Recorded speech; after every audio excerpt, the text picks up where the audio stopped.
Gaano nga ba kahalaga at kasustansya ang langka? Yan po ang ating pag-uusapan sa ngayon. Ang langka po ang isa sa aking paboritong gulay at prutas. Bukod sa masarap po ito, marami po itong health benefits.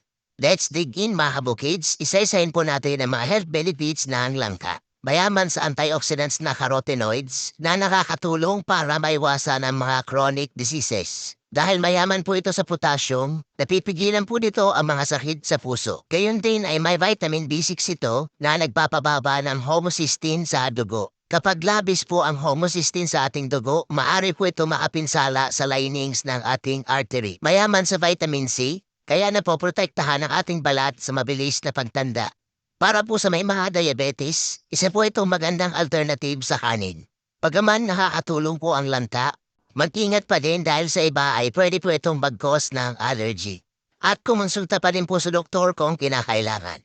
That's it for now mga kabukids. Maraming salamat sa inyong panonood. At pakishare po ng video na to para malaman din ng iba.